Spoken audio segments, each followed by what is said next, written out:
শোনেন, আপনি চাইলেই কি রক্তের সম্পর্ক মুছে ফেলতে পারবেন? আপনার সন্তানের তার চাচা ফুপুর সাথে হচ্ছে রক্তের সম্পর্ক, যেটা আপনি চাইলে মুছে ফেলতে পারবেন না।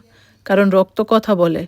আপনি যত যাই করেন না কেন, আপনার সন্তানের তার চাচা ফুপুর প্রতি যে ভালোবাসা, যে টান, এটা কখনো মুছে ফেলা সম্ভব না। আর চাচা ফুপুরও তাদের প্রতি যে একটা টান কাজ করবে, এইটাও আপনি চাইলেও ছিঁড়ে ফেলতে পারবেন না। আপনি নিজের কথাই চিন্তা করেন। আপনার কি? আপনি কি আপনার চাচা ফুপুর থেকে মামা খালার প্রতি টান বেশি? আসলে মামা খালাদের প্রতি যে ভালোবাসা, ওটা অন্যরকম ভালোবাসা। তাদের প্রতি ভালোবাসা থাকবে, সম্মান থাকবে। তবে চাচা ফুপুদের সাথে সম্পর্ক খারাপ করে না। সন্তানকে সঠিক শিক্ষাটা দেন। মানে তাদের কখনো নিজের বংশ সম্পর্কে খারাপ শিখাবেন না। বরং যার যা প্রাপ্য তাকে তা দেওয়া শিখান। মামা খালাদের প্রতি যেই ভালোবাসা, যেই সম্মান, সেটা তাদের দিবে। চাচা ফুপুদের প্রতি যেই ভালোবাসা, যেই সম্মান, সেটা তাদের দিবে। যার যারটা তার তার, কারোটা কেউ নিতে পারে না। যদি আপনি সন্তানকে সঠিক শিক্ষাটা দিতে পারেন, তবেই আপনি হবেন একজন আদর্শ মা।